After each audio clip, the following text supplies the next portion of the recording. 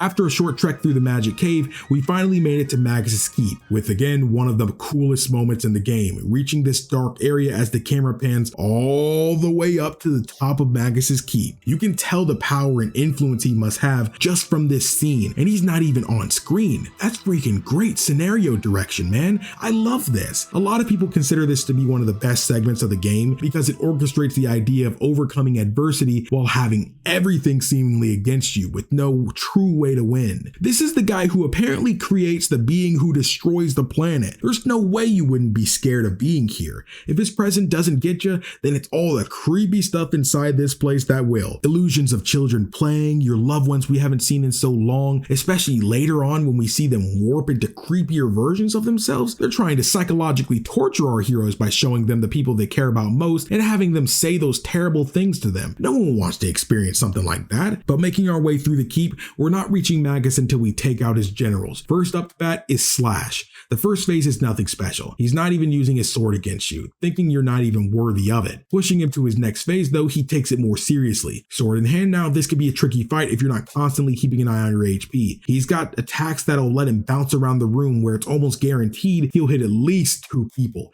He gets frequent turns too, so you'll feel at a natural disadvantage here. Some techs can make this fight easier to deal with, like Lucca's Protect. Personally, I kept interchanging between Lucca and Frog being on healing or item duty. Frog's healing can really make this fight, but his techs also hit really freaking hard, especially X-Strike with him and Crono. But Slash eventually goes down without too much trouble. Backtrack a bit and take the opposite path and deal with those really crazy versions of your loved ones. Afterwards, we'll eventually meet up with Flea, the next of Magus' generals, who is actually the bat that's been following us ever since we got here. Now, Flea can be a pretty easy fight if you got your techs really squared away. After dealing with a fake Flea, the real one can be pretty easy. X-Strike does crazy damage, but the most important thing in this fight, in my opinion, is being quick. Flea is really quick and can get some status inducing attacks in if you're not careful. If you have armor sets that prevent some status effects, then that should help, but it's unlikely you have something like that at this point. For me, they kept making Crono deal with chaos and it was annoying, but honestly Lucca and Frog were okay for the most part. Flea has some pretty good magic defense,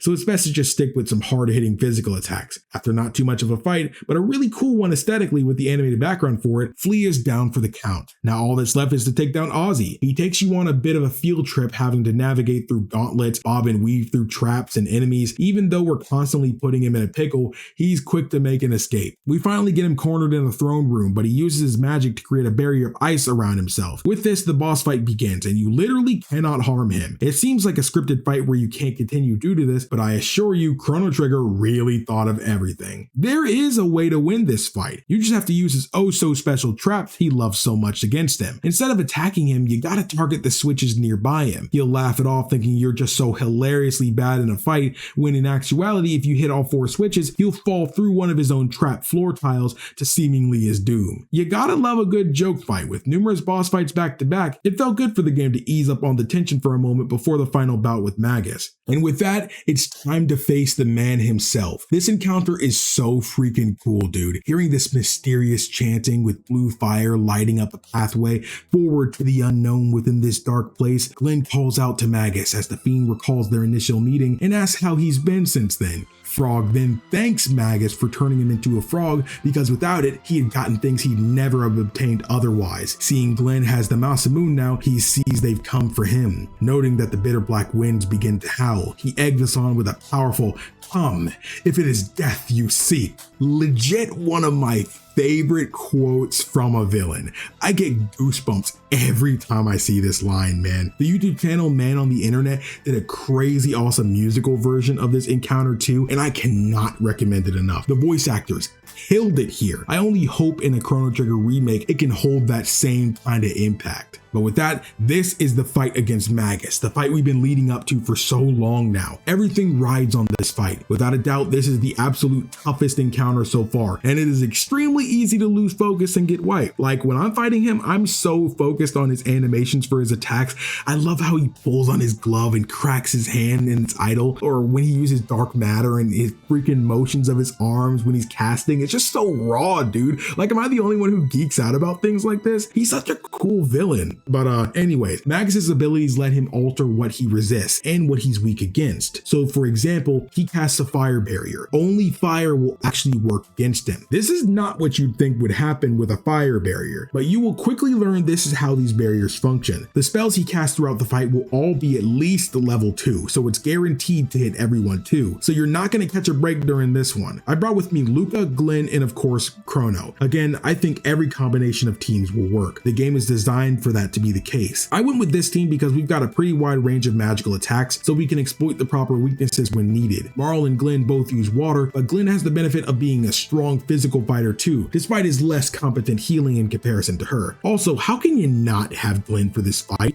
He needs this, man. This is the fight where he can prove to himself that he's the man that Cyrus saw within him. The fight where he can avenge his fallen friend. I will always bring him for this fight. At first, I thought he wasn't optional for the fight, but no, he actually is. I get why though, because for how tough the fight is, they likely wanted you to pick whoever you felt you can synergize the best with. Options matter, you know, but still. It's even better to have him here in fact though, because with the Masamune equipped, any regular attack you land on him will lower his magical defense, pairing this with exploiting his barrier weaknesses, and you can really dish out the pain. Though this won't make things a walk in the park, what makes it tougher is that he changes barrier every time he's attacked, and each time that weakness is exploited, he hits the entire party with a new element. He'll also be trying to whittle down the party with his geyser attack since it hits everyone for 70 HP. Because of this, I thought it was about time to use these sphere items I've been holding on to. The barrier sphere will reduce magical damage by 1/3, which may not seem like a lot, but against a boss who mainly uses them, it could be the slight edge you needed to live where you normally die. At all times, you will need a dedicated healer. You can switch around as needed, but someone needs to always be ready to heal, and if possible through techs or items, buff the team. I didn't have her for this fight, but Marl can come in handy here too with her haste tech. Getting in more weakness exploits can really speed things up, or even just be able to heal the team quicker. There's gonna be times where Magus will use a turn to begin casting a spell, and that can be your moment to get some good damage in since he's dropped his defense. However, if you're like me, you almost always use that turn to heal up first before attacking, since he'll be using dark matter, his ultimate attack. It's a guaranteed 250 damage attack and can almost almost certainly wipe your team if you're not careful. At this point, we've seen all he can do, but you gotta pay attention to your health and the battle prompts. Follow those and you can make it out okay. I struggled for a few attempts when I first played, but nowadays I can get through this fight pretty comfortably. But yeah, eventually we come out on top and Magus is defeated. I know I said I wouldn't talk endings till the end of all this,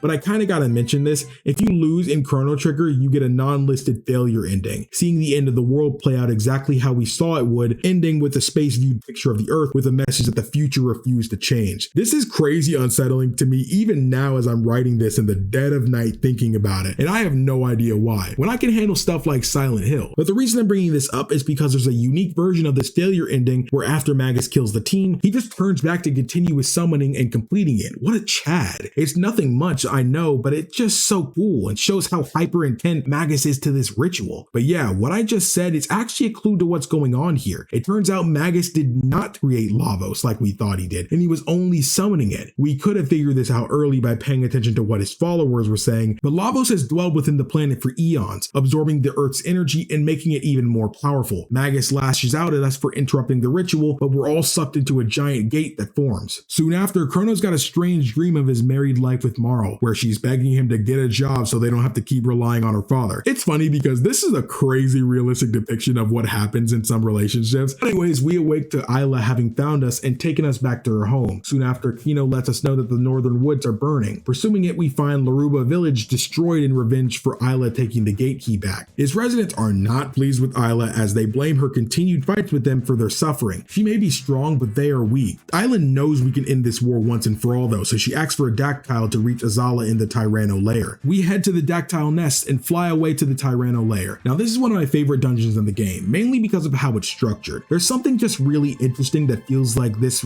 is really a villain's lair. I love Magus's lair for sure, but I think the set pieces and events inside it, like the boss fights and the generals, the illusions of our loved ones, all of that is what really makes it stand out. I don't know why, but for some reason, maybe because it's a bit of a rescue mission here, where we have to rescue some captured humans from Laruba village and Kino too, it makes it really feel like we're running through this place with stakes on the line. Not saying that Magus's lair is worse than this one, I just really like both and feel the Tyranno lair is kind of underrated. The main gimmick of this dungeon is the abundance of switches. Some activate doors, some uncover saves, and some are traps that'll drop you through the floor. We make our way through, saving any prisoners we come across till we make it to Kino and set him free. He wants to join us, but Ayla reminds him that if she dies, he's to become the next chief, so he has to get out of here, though he did show us the next way forward before heading out. I like that they have Kino express again how he's weak in comparison to Crono. At first glance, it kind of makes you wonder how Ayla, who loves strong people, is dating Kino, who is seemingly weak, but I think it's more accurate to call him weak physically, but stronger emotionally. While he has his flaws in that department too, getting jealous and such, he wouldn't be trusted with the position of a leader if he didn't have those qualities, and he's strong enough to admit when he's weak and knows he has to get stronger. I feel the first step to change is within oneself, so being able to admit it at all means he's already passed the first step and is on his road of progression. After a bit more switches and teleports, we've made it to one of my favorite interactions with a boss in the whole game. We roll up and Nizbel 2 lets us know that Azala is just through here. Oh man, what a nice guy. Oh, hold up, he marches back up to us after passing by him before, and apparently he meant that because she's up that way, we gotta get through him first. Listen, Nizbel, you're sending me mixed signals here, and I don't like it. I don't care how big your muscles are or how intimidating you are because you're the sequel. Let's just get this over with. I'm gonna be late for my date with the other overly green dinosaur person. So in essence, this is kind of the same fight, just a bit harder. In a way though, depending on how you go about it, it can actually be easier this time around. If you have the right dual techs together with Ayla and Crono and have the rage band equipped, you'll melt him in only a few turns and dish out even 1400 damage sometimes. Unfortunately, I didn't do this time. I don't know, I guess I skipped a few too many fights while streaming the game with you all. Not like it mattered though, I'll put it this way. While Nizbel 2 is the sequel,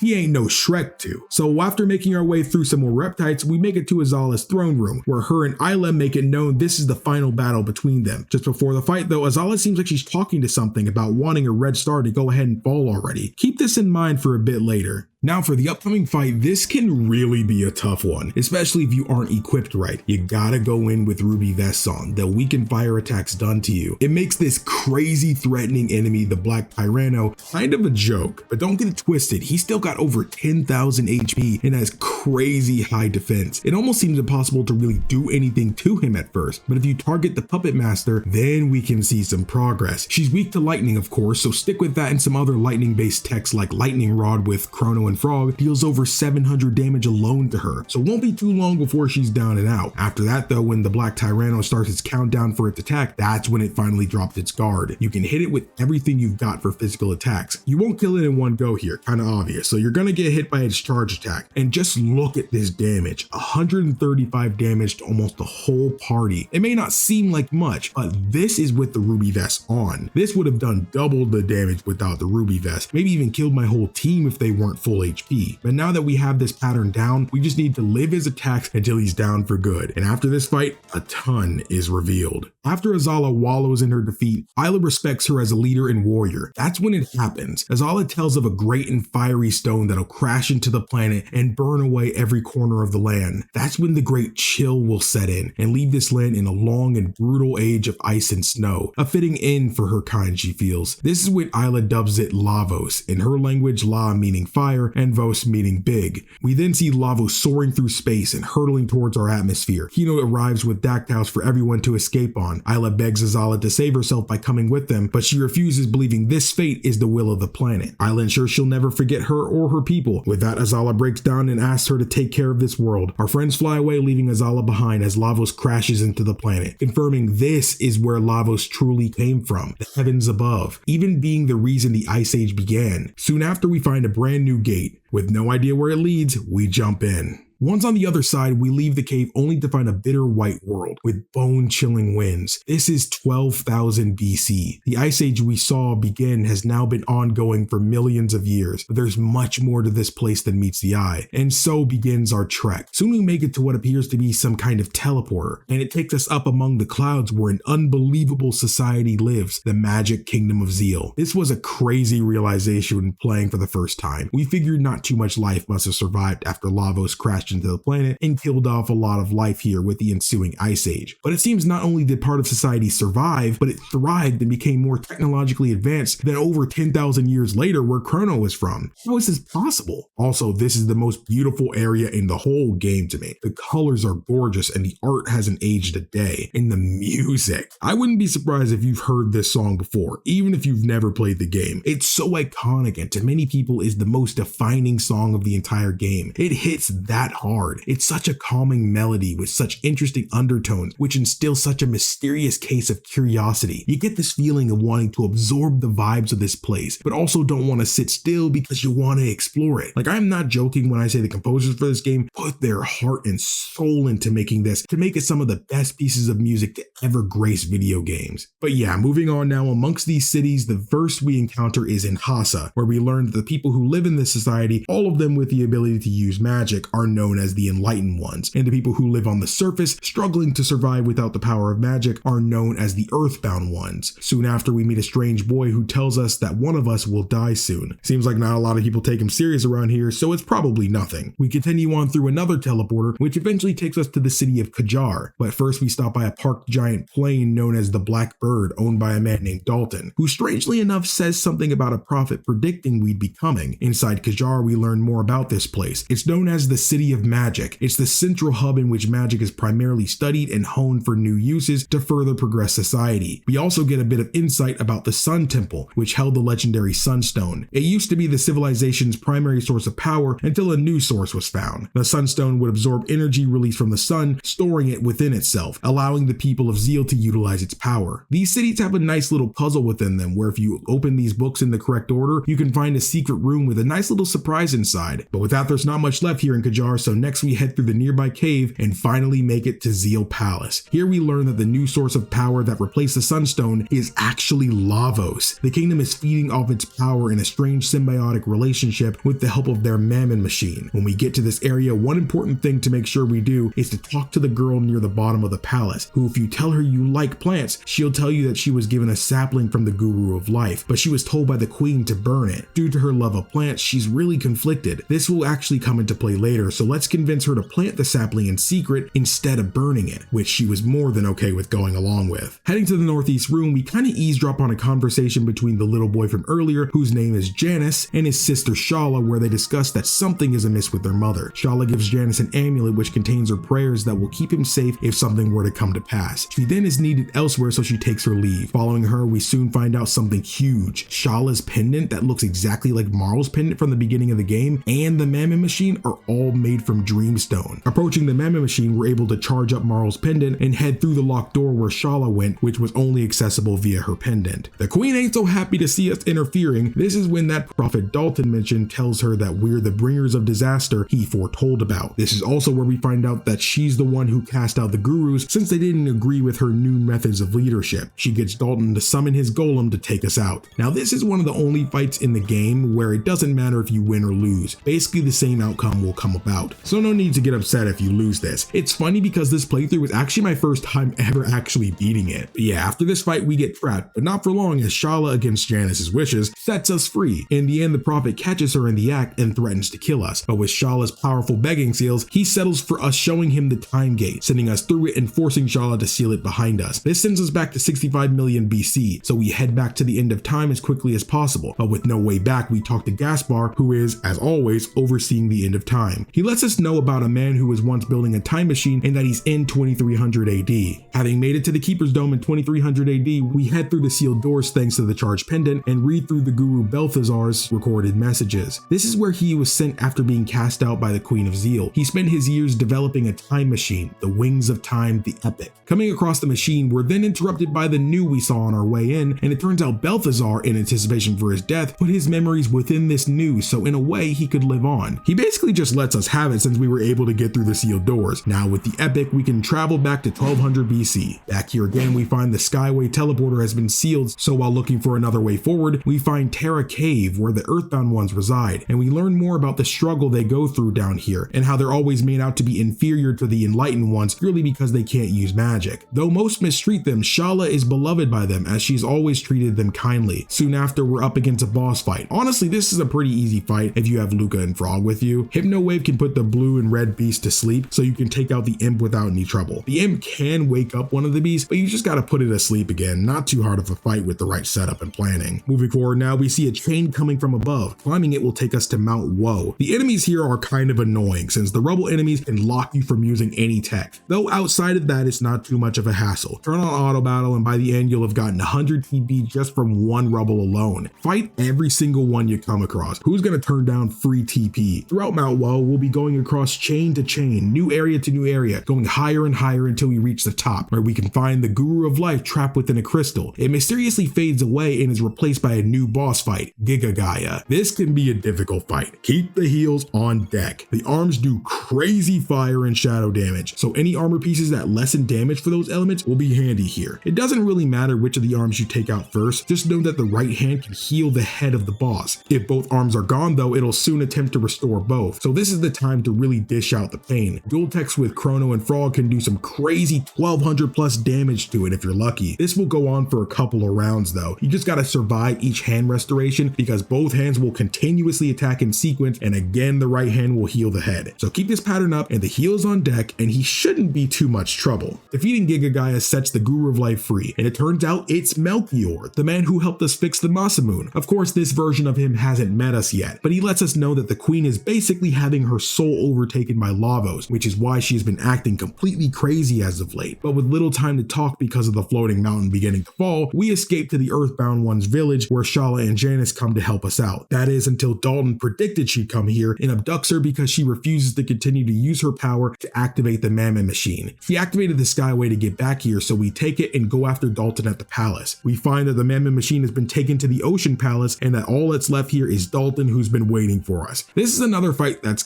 kind of painfully easy, though this time while it's easy, it's also pretty annoying. He's got this Iron Orb move, which will instantly half anyone's HP. The only other move he has is a burp attack that'll do 125 damage to everyone, but that's more of his final move. So I say just kind of hit him with your strongest attacks and have someone ready to heal everyone at all times. After an embarrassing defeat, he retreats to the Ocean Palace. What looks like a time gate appears before us. It's actually an elevator which takes us underground to the Ocean Palace. This place place looks a lot more confusing and intimidating than it actually is. We see a short scene of Schala being forced to raise the Mammoth Machine's output to its limits. Throughout this dungeon, we'll need to flip switches to open up a new path to the next area. We'll have to run around to find them in the surrounding areas too. The enemies here are a little annoying if you've been turning your brain off to fight without realizing it, but they're really slow, so you can beat them before they even get the chance to attack, so there's that. There's a few moments here where we'll see Masa and Mune, and they'll give us information about Dreamstone and how they're actually Melchior's hope given form, and that if we wish to reach the Queen, we've gotta hurry. The Queen, in her lust for eternal life for her and her people, has fallen even further into the depths of insanity. Moving forward, there's the elevator segment. I feel like everyone I know has lost here at least once. It's because there's multiple back-to-back battles with no heals in between. It's not that they're difficult, I just feel any gauntlet with no heals is gonna be brutal. But I also feel at this point we should know how to dedicate someone to healing and work off only 2 fighters when needed. But still, I think I could say this is the sole thing I don't look forward to on replays of this game, especially since the enemies throughout this whole place need to be hit with specific magic attacks, and if you don't have it, it's gonna take forever to beat them. Just annoying and time consuming. This part takes a while, so let's fast forward to the upcoming boss fight. Dalton is surprised we made it this far and sends 2 golems after us this time. And this time, they're twins. Joking aside, this fight can kind of suck because they're freaking fast and have the Iron Orb move from before, so you have to have heals and have them quick. They also have the copycat ability we've seen before, so now they can copy every single tech you use on them. Though for some reason when they copy abilities, the fire and water abilities they get are weaker than any of the other elements they get. I'm not sure if this is a bug or what, but I stuck with that strategy since it works. They can also counter lightning with lightning too, which is just bad all around for everyone outside of Crono. It also gets worse because they sort of bully a single person for a few turns at a time too. Though this saves MP since we can heal just one person for a few turns, we can also give one of the golems everything we've got until it's dead. Though I did forget here that Hypno Wave should work here as well, and you could just put them to sleep and target just one while the other's in La La Land. This actually stops the super rapid attacks from before, so this should actually make things a lot easier. After the fight, Dalton gets away again, fearing he'll lose his chance at immortality. But now we finally caught up with him, the Queen, and Schala. The Mammoth Machine starts to go haywire with Schala no longer controlling it, and Crono runs up to the machine and stabs it with the Dreamstone knife that Melchior gave him. In this moment, the knife transforms into the legendary Masamune, but that's not enough to stop it. Everything fades away with nothing but Lavos standing before us. Now, even though it doesn't seem like it, you can in fact win this fight and beat the game here. However, it wouldn't be the true ending. It'd be a neat little Easter egg ending. It's next to impossible to actually beat this without being on New Game Plus, because you'll probably get swept in a single hit. But yeah, not even 30 seconds in, we're defeated by Lavos with his scream filling the air around us. But just when all seems lost, the Prophet steps in, having been waiting for this moment, revealing himself to be Magus all along, and that he swore many years ago to slay Lavos. After this, the Queen of Zeal comes in to let him know how futile his efforts are, with Lavos taking him down in a single attack too. At this point, I'm at the edge of my seat. None of us can take this thing down. We've come so unimaginably far, and yet we still got swept away as if we're nothing but trash. Schala begs us to run since mere mortals can't stand to contest this monster, but Crono marches forward alone to stop Lavos, but in the end, he's killed, disintegrated with nothing remaining. This moment allows Schala to channel the remainder of her pendant's power to teleport them away to safety, where afterwards the Kingdom of Zeal crashes down into the earth, causing mass destruction and the chaos. At the same time, elsewhere, a time gate appeared and began to suck Janus in, and Melchior attempted to save him, but he was simply sucked in as well. Thankfully, the Epic is still nearby outside the village, but can we take a moment to breathe, please? Like, what?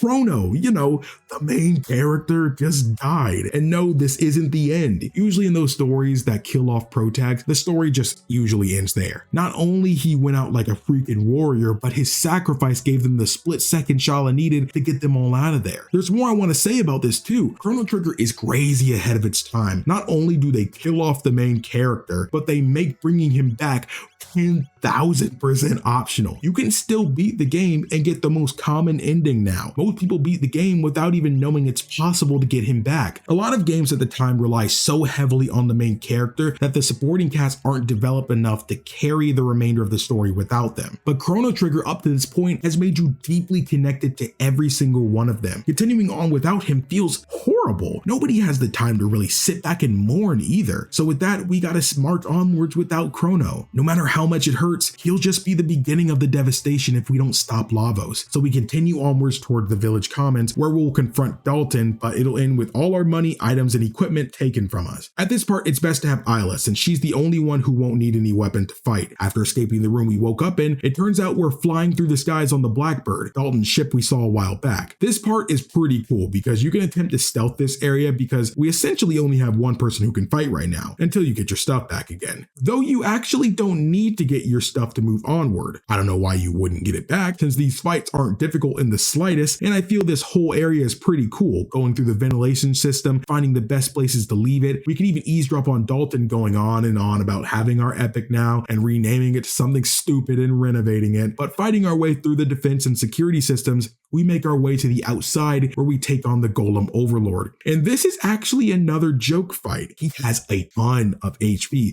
some of the most we've actually seen so far in fact, but he doesn't actually attack you. He acts like he will with this big scary countdown of his, but he won't do anything when it hits 0. It's funny because the longer the fight goes on, he starts talking about how he's scared of heights and he'll actually run away if you're too slow to finish him off. I'd say as soon as the fight starts, hit him with the strongest of everything you've got, because if you let him get away, then you just wasted all that MP for nothing. 2,000 gold, 40 TP, and 2,500 XP gone down the drain. This playthrough, I was kind of distracted because I was on Discord with friends and I accidentally let him get away instead of finishing him off. I'm still kind of miffed about that, to be honest. But right after this, Dalton finishes his renovations of the epic, redubbing it the Arrow Dalton Imperial. What a nub. But then it comes to the boss fight. Just before, this is pretty easy. He's got Iron Orb again, but we've become numb to this tactic at this point. He's got a bit of HP, but 2 to 3 dual tech should be more than enough. Maybe even 1 triple tech depending on what it is. But with this, Dalton is out of the picture and we 100% accidentally blow up the Blackbird. Yep, it was a complete accident. We still have Crono on our minds though, and we want to find him. Maybe he's still alive. This is 100%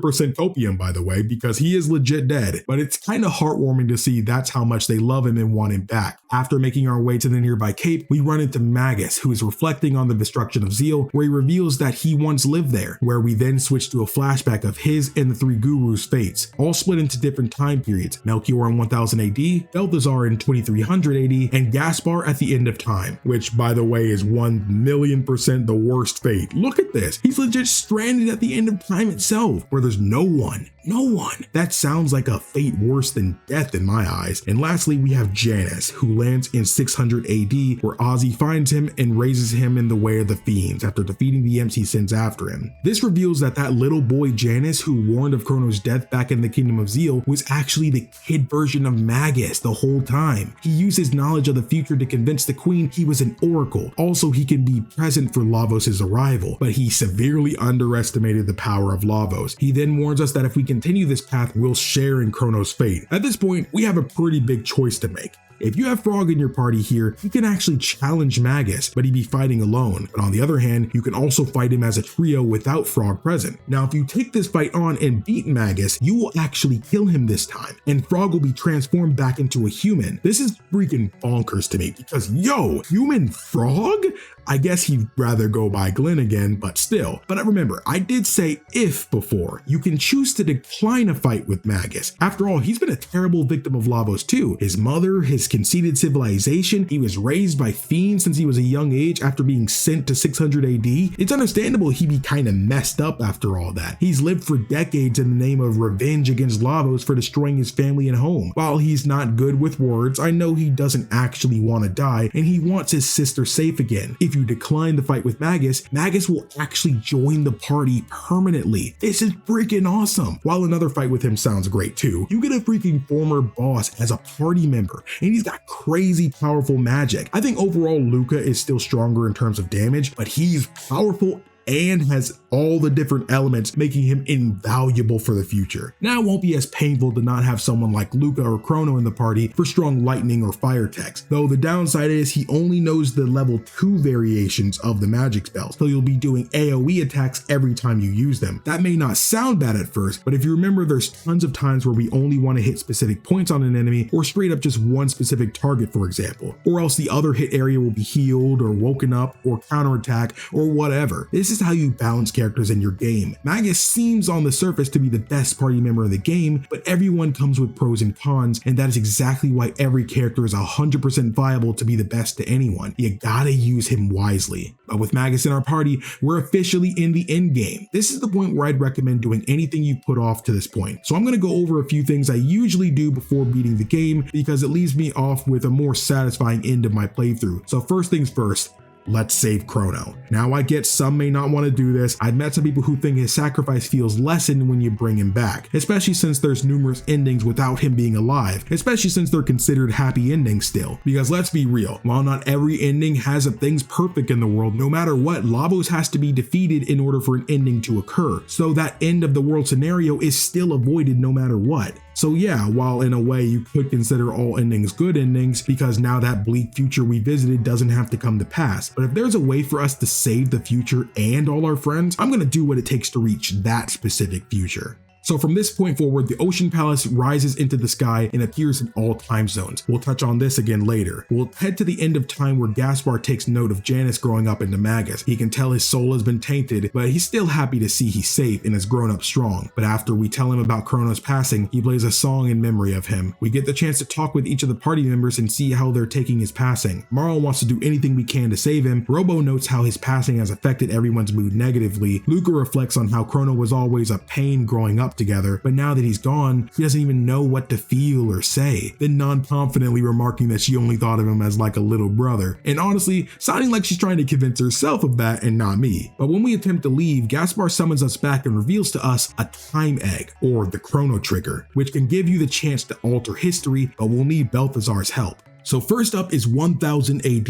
We need to head to the Millennial Fair. So you actually can get this at the beginning of the game, but to be honest, I always forget, so I never actually have gotten it early. Here we need to visit Beckler's lab and win a Chrono doll, a life-size model of him. Don't ask me why he's got this in his merch line, I have no idea. Maybe he's a fan of the game like I am. To win it, we'll have to win at any of the random selection of minigames in his arsenal. Normally you'd need Crono in your party to win this doll, but thankfully as his close friends, he'll give it to us anyway if we can win it. I don't know why, but this is the sole other PC control issue I was having with the game. I don't know why, but the config for the buttons or something always messes me up. Is that an excuse? Kinda, but I'm pretty sure it's a valid one. Anyways, the doll will be in Crono's room when you win it, so head up there. Pick it up and head back to 2300 AD to talk with Balthazar. He lets us know that this plan of ours will only work if the need is great and this person's existence is most important for the world. Oh, and if we have some kind of doll that looks identical to the deceased. This is where you get the doll if you didn't know about it yet, but since we've got it, let's move on. New Balthazar lets us know that this is the final program he's implanted into this body, and it will guide us in the climb of Death Peak. The program helps us deal with the challenges of Death Peak, crazy strong winds, keeping us aware of our surroundings and where we can't afford to fall, and lastly to give us the answer to how to proceed forward when it seems our path has been cut short. During the trek we'll fight off Elder Lavos spawns. These seem to be tricky enemies to fight, but you only have to actually target their heads. Hit the shell at all and you'll get countered for up to 300 damage. Avoid all techs because they resist everything. Just use some physical attacks and they'll go down without too much trouble. Just don't accidentally give yourself a mess of a time by not paying attention. Before you know it, we've made it to the summit of Death Peak. Wasting no time, we summon the power of the Chrono Trigger. At first we think it fails because it shatters and we don't see Crono anywhere. Then an eclipse form, and all of a sudden we're in a frozen moment in time. That moment. Almost getting choked up here, Magus keeps us in line and hurries us to take Crono and replace him with the doll. Doing so takes us back to the present moment where Crono descends from the sky, back among the living. This scene is slightly different depending on who you have in your party, you know, like most scenes, but I always find it neat to have some of these scenes in a different light. I've only actually had Marl in the party instead of Lucca at this point, but I went with Lucca to see how she'd react, and while they both run to Crono and hug him, holding on to him as they reflect on him being gone, Marl's is more obviously romantic since that's what the game has been kind of putting in your face since the beginning. Lucca's is pretty romantic too for someone who apparently only thinks of him like a little brother and definitely nothing more. She tells him he's got no idea what they've been through for him, and if he messes up like that again, he's on his own to get out of it. The screen dims to black, just showing the two embracing. She tells him about how terrible it's been without him. She can't even fully explain how her and Marl felt afterwards. After thinking he's not even listening to her, she lets him know she can't stand him.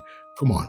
Everyone, we all stand a tsundere queen. Let's not deny it anymore. And with that, Crono is alive and well, and we can fully dive into face Lavos now. But I think you'll not only be ending things too early with plot points not solved, you'll also be doing yourself a crazy disservice to some of the best story moments in the game, and video games in general in my own personal opinion. So with that, let's wrap up everyone's arcs and stories and finish up some loose ends so we can end things the right way. So in regards to some of those loose ends, at this point now is a good time to grab the remaining locked out chests we've come across so far on the adventure. Basically, since the beginning of the game, we've seen these sealed chests that gave us an ominous message about them being sealed by a mysterious force. Once we've charged Marl's pendant back in the Kingdom of Zeal, we'll now be able to actually open them. And inside them are all goodies that I'd really recommend getting. We're not going to go over all of them or anything, but what I think is so amazing about this is that Chrono Trigger even found a way to make getting chests an RPG staple so freaking unique. So when you're gonna go open all these mysterious chests, always open them in the future first, because since the treasure inside becomes better over time, you can go to the future, open the chest and get the best version of the item first, then go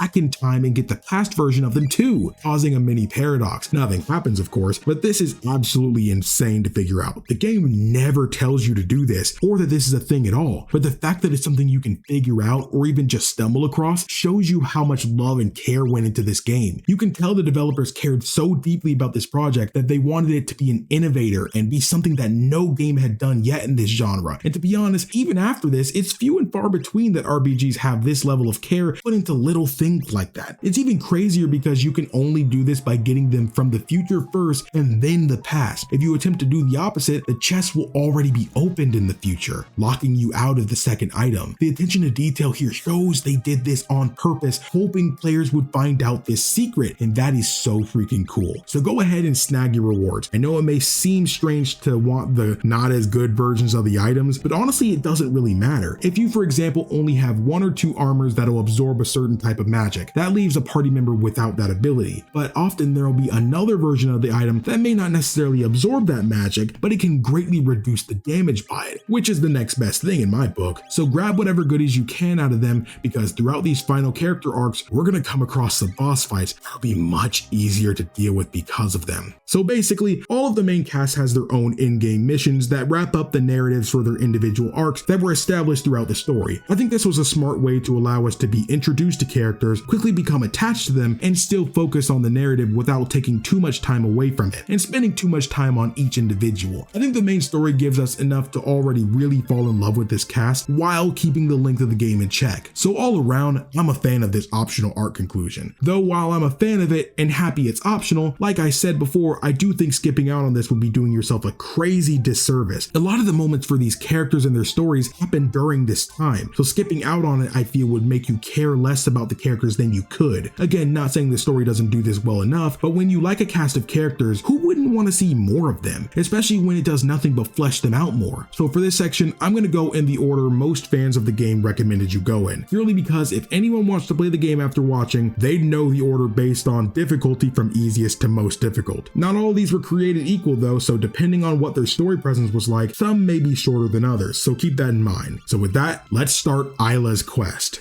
Honestly, with how much the game really kept us in 65 million BC, I'm not surprised this quest is over super quickly. Ayla's character 100% gets the most screen time and development during the main story, likely due to her time period being where Lavos arise and shows us the origin of Guardia itself. So for Ayla's quest, she says something about her village having a strong item. So we head to Laruba village, speak with the new, change our names if we want, where if you went with default names, the only ones I'd change are Magus to Janice and Frog to Glenn if you decided to kill Magus, that is, since he return to being human afterwards. After this, you'll also get the Silver Rock, which unlocks a triple tech between Frog, Robo, and Ayla called Spin Strike. Continuing on, it turns out the armor Ayla was talking about was the Ruby Armor, which lessens fire damage by 80%, and is likely the strongest piece of armor you'd have by now. You'll have to do some trading at the usual place, but I'd recommend you get as many as possible, since next up is Lucca's quest, and it's gonna come in handy. Lucca's quest is certainly more interesting. We got a hint from Gaspar saying that there's a special stone that can shine its light on each generation from the distant past to the far future. So we're going to be jumping between times in this one. First, we got to head to the Sun Palace in 2300 AD, and once inside, it's time for, unfortunately, the most poorly designed boss in the game. I'm pretty confident I can say all the bosses in the game are good and well designed, even the joke fights, but this one for some reason is a complete gimmick and can be pretty tedious too. And that's why I said before to have the Ruby Armor equipped. Resisting fire is going to help out a lot here. So how this boss works works is you only want to attack the surrounding fires and not the eye, since it'll do crazy counterattacks if you do. But what's stupid about this is that there's only one right fire to hit in the 5 surrounding him. How are you supposed to know which is the right one for attacking?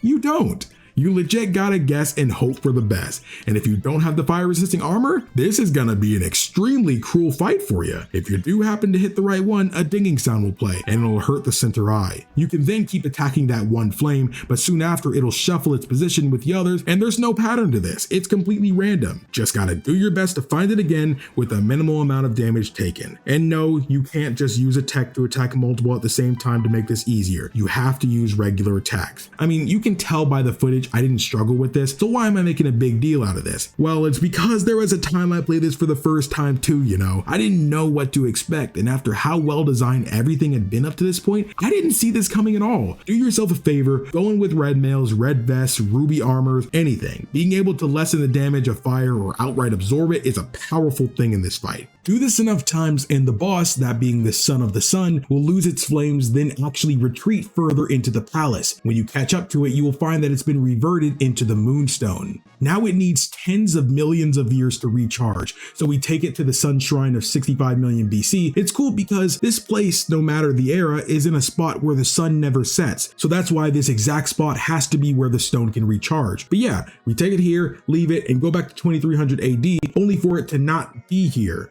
So it's pretty obvious someone stole it some time ago. Magus will guess it's been gone for nearly 1300 years. So with that, we head back to 1000 AD where it's still gone, but likely was just recently taken. If we head to Pore, you can see that the mayor's house is glowing. If you head inside and talk to him, he won't admit that he stole it, but everybody around him talks about how bad of a guy he is. So what we need to do next isn't exactly obvious at first, but a couple of things to remember is that 1, we're a band of freaking time travelers, and 2, we've met someone who lives here before, a long time ago. This is one of the coolest things you can do in the game, in my opinion. So because of how much of a jerk the mayor is due to his insatiable greed, we can go back in time to 600 AD and enter his house again. It turns out the current resident of the house in this time is his ancestor, and she really wants some jerky. Kinda random, I know. So when you go and get some and come back to talk with her, she will offer to buy it from you for 10,000 gold. Here, you have a choice. You can sell it to her for that price, or you can give it to her for free. If you choose to sell it to her, this will further make her realize that only those with money can be happy, and she instills this into her kids, and they teach this to each generation going forward, which leads to why the mayor is a jerk in our present day. So if you just give it to her for free, it'll change how she feels about the concepts of giving. She'll be so happy she'll pledge to raise her kids to be upstanding and generous people just like us. Going back to 1000 AD now, and what do you know? The mayor is a kind and upstanding man now, and all the people around him look up to him unlike previously. He'll even give you the Moonstone. He says he simply found it lying around. With that done, we put the stone back in the shrine and return to 2300 AD with Lucca in the party. After millions of years, it's finally returned to being the Sunstone. With it, we go back to Lucca's house, where she uses the stone to make her ultimate weapon, the Wonder Shot. Her father will also give us the Sunshades, which, while it isn't the best, it'll help us out for a while, thus ending Lucca's quest. I know this is supposed to be Lucca's quest, but if you think this is all we're gonna get for her, you're in for a pleasant surprise later. Let's continue on to Frog's quest.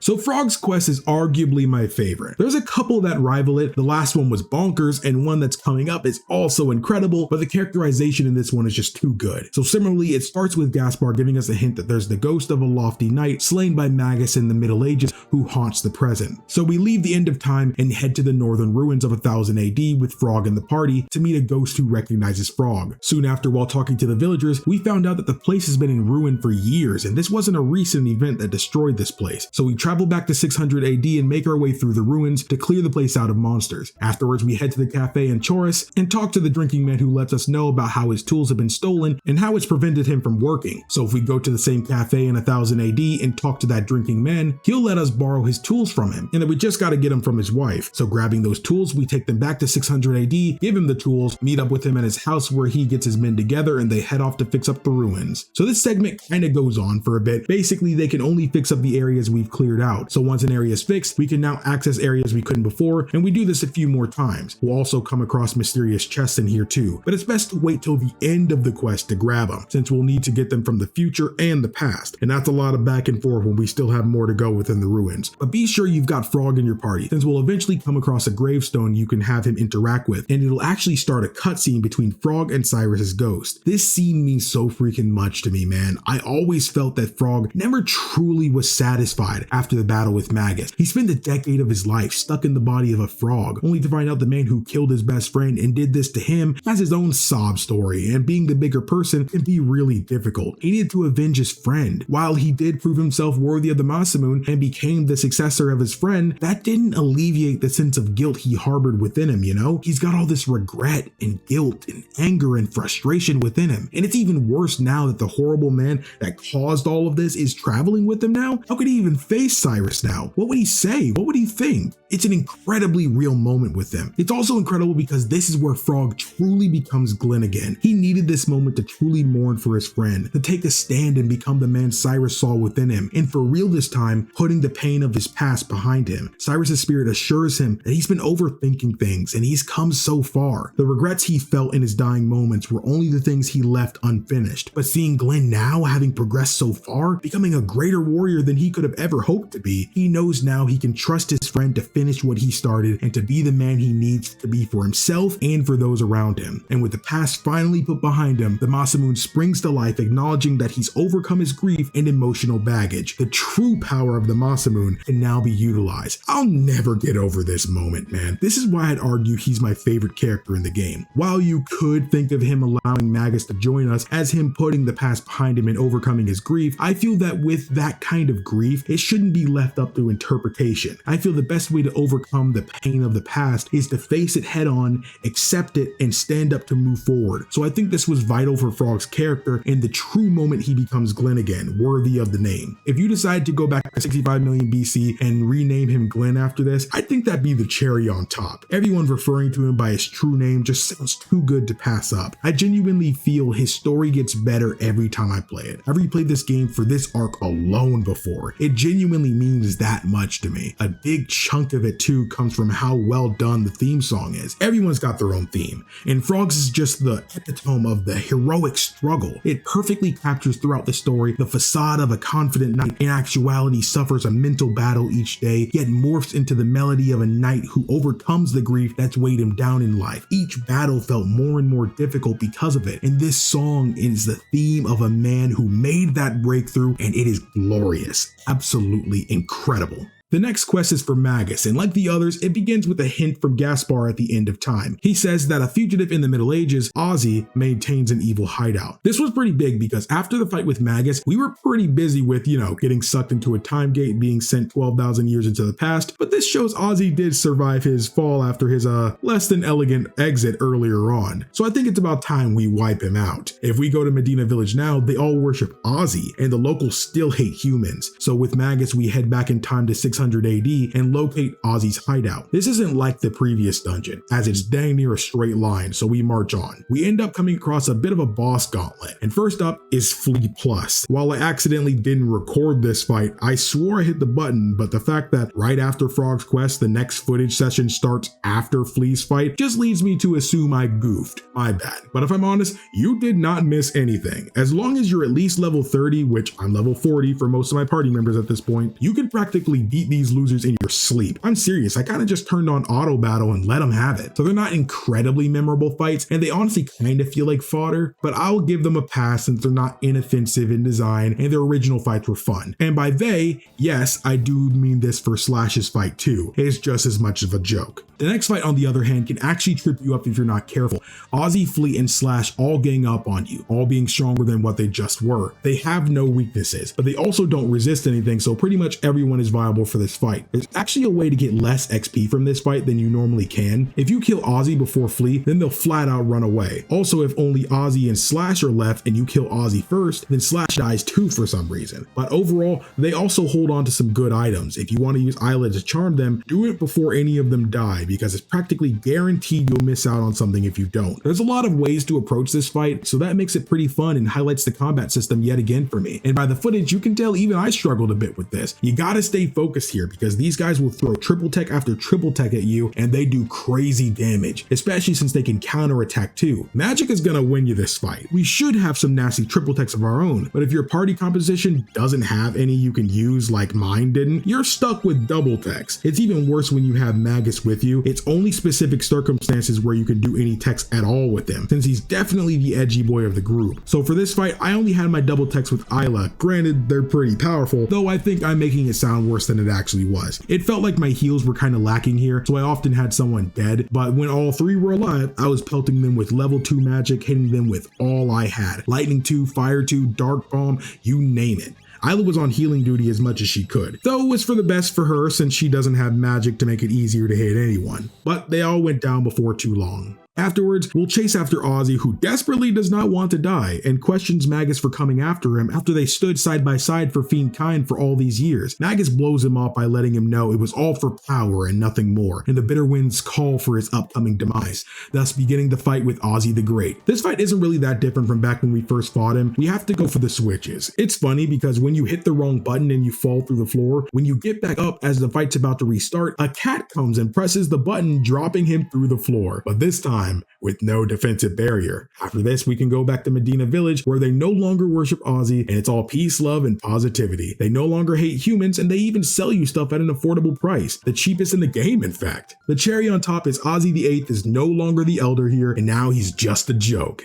Pathetic. Now, this next one probably isn't what you're expecting, but I think it'd be an understatement to say that this is the most beloved and most popular of all the quests in the game, even rivaling many of the moments from the actual main story. This is Fiona's quest. So this one is what I was alluding to earlier when I said we've got more to look forward to when it comes to Lucca. The primary stars of the show here are both her and Robo, as the development they get here through their actions are enormous in my opinion. A huge reason why I think they're both so beloved. Now, you actually could have done this earlier in the story like I did for this playthrough, but I think it makes the most sense to put this here alongside the other quests. This one activates if you told the woman in 12,000 BC to plant the sapling in secret. If you do this, she'll keep it instead of destroying it, allowing a woman Fiona to have it in 600 AD. Go to the villa and you'll learn from her and her husband that the monsters south of here in the desert are preventing them from replanting this forest. So that's our cue to help them out. Now, a thing about this place, you can do it earlier like I said, but I think doing it too soon will leave you with quite a rude awakening. This area is hard, arguably the hardest so far. Yes, the enemies here are weak to water ice techs, but it's not enough to just have one. I had to bring both Marl and Frog here. This was the only time in the entire game I lost, but softening them up with those techs, regular attacks should work well enough. Beat all these guys and head downstairs and we'll find the boss of the area, Reptite, who looks a lot like Zombor from earlier in the game. The fight is similar to that one too, except there's a third annoying piece involved that'll heal the other parts for 200 HP at times. This fight is brutal. No other way to put it. Less so if you're doing it late game where I'm explaining this now, but if you're doing this earlier on when it first becomes accessible, this was a nightmare. He's got a variety of moves to damage all party members for various amounts of damage from medium to high. He can use a variety of elemental attacks like shadow and fire here too, so going in with the plates that can lessen damage from those are essential. Though things get more difficult because Reptite is immune to all magic aside from water and ice, that'll lower its defenses. This is vital to do. But it's not only a win because every time it's attacked, it's raised its attack power, so going for a water tech that hits all parts and following up with whatever physical tech you have is the right call in my opinion. Do not let the core be the last piece to go. If you do, it'll try to run away. It's not guaranteed, but it might as well be, because just like the fight with the Golem Overlord, if it gets away, it takes away all that XP with it. Taking out the top half first is the wisest course of action, since it uses the most heavy hitting attacks. With that out of the picture, you can more comfortably take on the rest of the battle. Again, making sure to not leave the core for last, take it out next and then the bottom. Do this with primarily 2 of your party members healing and one of them going for the defense lowering attack on the boss as needed, then the final party member dishing out the physical attacks. This should leave lead to victory in the end. Sadly, taking out the monsters was not enough for the forest to be saved. If you go to the future now, you'll see it's still not there. Fiona and her husband are only humans. They can't go and recreate an entire forest in the hundreds of years it would need to properly flourish. This is where, when you have Robo in the party, he volunteers to stay behind in 600 AD and cultivate the lands for the centuries needed, and we can come pick him up after it's all done. He's a robot after all, and if they want this forest to be restored, he's literally the only one that can do it. It's noble of him, but it's still sad, man. He's essentially going to be alone for centuries, doing nothing but working. He's a robot, so he doesn't even get tired, so he won't sleep through the nights to pass time, nor will he take breaks because he doesn't get exhausted. But what I think is really cool is that for now on, anytime you come to 600 AD, you'll see him working here. And yes, I mean anytime you come here. During this year, Robo worked these fields, so even long after he's rejoined your party, you'll still see him here, and you'll have the Robo in your party on the world map and the other who's working on the forest in the same place at the same time. That's some incredible attention to detail. I know there's no dialogue while on the overworld map, so they don't remark on this, although the game's sequel does something similar and they do remark on that instance, which I love dearly, but I'll forgive the game for this because it's still so cool to see. But yeah, 400 years later, we come back for Robo, who's been offline for a long time now, where he rests within Fiona's shrine, which was made to give thanks to her and Robo for reviving the forest, which was lost in the war against Magus. We reactivate Robo, and putting it very lightly, he's in need of a tune-up, thus commencing the most iconic moment of the game, the campfire scene. I'm sure many of you have seen GIFs or wallpapers of this moment, even if you've never played or even heard of this game before. I know I had. This moment is precious to me. This is the kind of stuff I love in JRPGs. I feel so many either don't do it at all or don't balance it well, but it's these small character moments of nothingness. I feel there's a lot of power in these downtimes where we can really get an idea of who these people are. Yeah, we've been with them all this time and we know they're good in a fight, but who exactly is Robo now? Has he become someone he's proud of? Does he still think back to his brothers in the future? How about Lucca, who's been a strong pillar of support this entire time, but in the moment we stop by her house, we've all noticed her mother is disabled. How did this happen? Was it an accident? Was she born this way?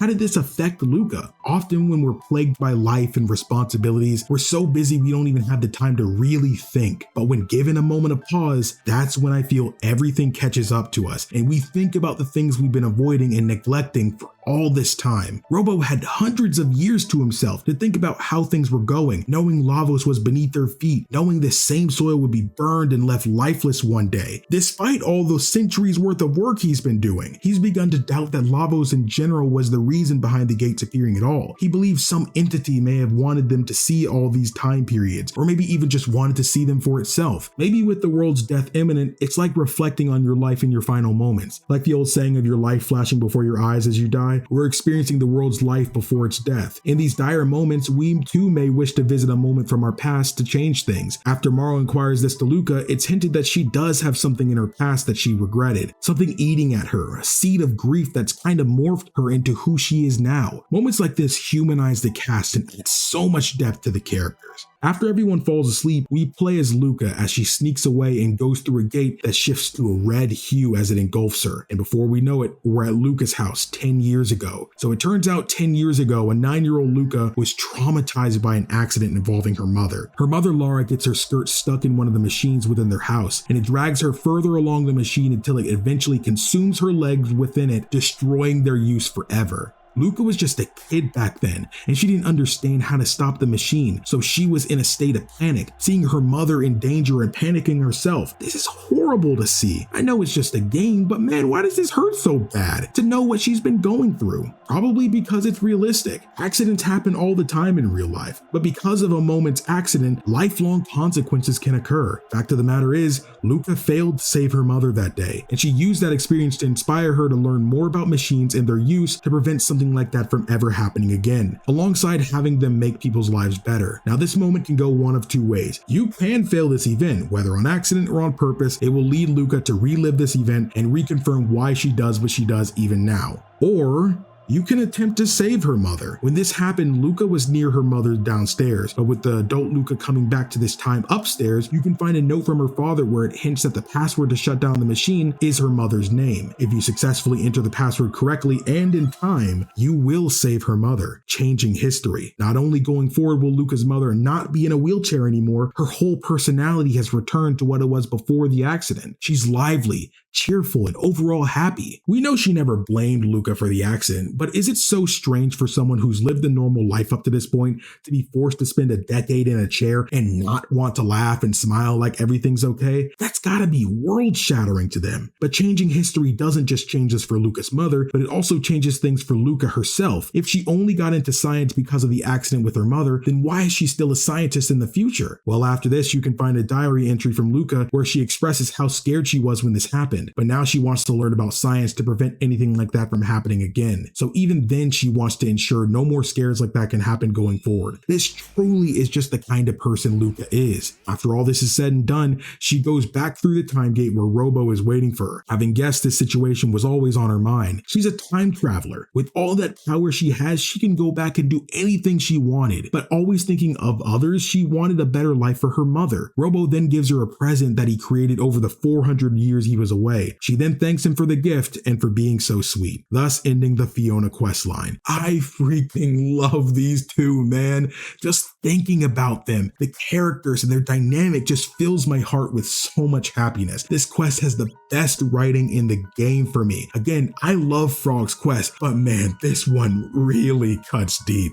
Okay, with that heartache past us now, we can move on to the next quest. This time it's Robo's turn, Gaspar giving us the hint that there's a task to be done in the future where machinery originated. So off we go to 2300 AD. We arrive at the Genodome in the southeast where, unlike most of these so far, we actually have a dungeon for this one. And this dungeon in particular feels a lot more complicated than it really is. I always find myself getting lost in terms of the sequence of steps to take, making what should be a 30 to 40 minute quest take over an hour. This dungeon is a lot, but it primarily consists of eating monsters and riding conveyor belts. We need to have Robo give himself an electric charge at one of the stations and use it to open up new pathways for us to continue. Throughout this dungeon, we'll have a voice over the intercom essentially toying with us, luring us further inside. We also find out that Robo's real name is Prometheus, something that I'm sure we'll talk about again someday, just not today. Moving forward, it seems that this voice doesn't exactly care for humans, and that if it weren't for humans, then the planet would be at peace. What's the point in fighting for a dead world? Later, it tells us that one day Lavos' children will leave for the stars, and that will be the time for the Earth to heal, as long as there are no humans to interfere with it, that is. If robots remain, then they can establish a new order of logic free of sadness and suffering, and that evolution has chosen robots as the next step, with humans being obsolete. We explore further into the facility and find a human processing plant. Robo attempts to shut this thing down, but with the multi-layered protection over it, they'll have to take out the mother brain mainframe itself in order to stop it. Moving forward, we eventually encounter Atropos, who is apparently Robo's old girlfriend.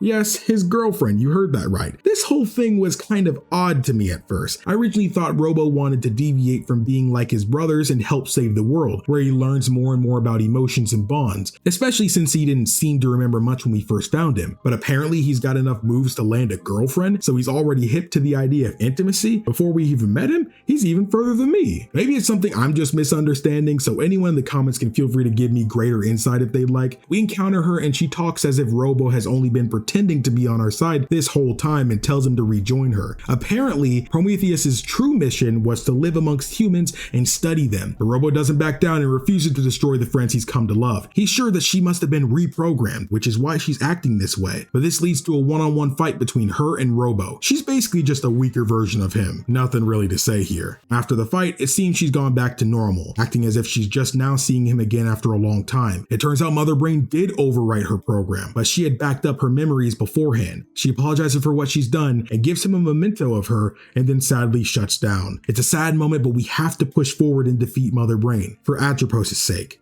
We eventually meet Mother Brain. She wants to restore Robo's program to delete his memories. Robo at this point values his memories of his time with his friends way too much, so he'd never allow her to erase them. He reflects on everything he's been able to learn because of Lucca, Crono, Marl, and Frog, that he is who he is now because of them. And with this, the battle begins. Honestly, with as much talk as Mother Brain was, she's a pretty pathetic fight if you play it right. The only thing I can say is don't destroy all of her display monitors, or else the fight gets way more annoying. If you can use dual techs to defeat all but one though, you can stop them from healing her. At that point, you can just hit her with your best moves and she'll go down before long. With this, Robo shuts down the factory operations permanently, and none of the robots will ever be reactivated now. It's bittersweet, but it had to be done. Robo rose above the origins of his creation and became his own person, even if it meant taking down the others he cared for, thus ending Robo's questline. Now this is the final character quest. There is one more quest to do after this, but that directly leads into the ending, so I'll tell that as we're continuing the story. So for now, let's start Marl's questline. So this one actually comes with a prerequisite. So you could have found these scenes earlier on after defeating Magus, but basically if you go back to Guardia Castle, we'll run into the Chancellor who plants seeds of doubt and anger into Marl about her father in regards to him being cruel to her mother as she was dying. This leads to a heated exchange between the two, which leads to him basically disregarding her as his daughter. You can also go and get him some jerky after the Chancellor's advice, but he'll snap at her saying she's trying to give him a heart attack. The second scene isn't actually necessary, but it's something that can be seen, although I forgot to do it this playthrough.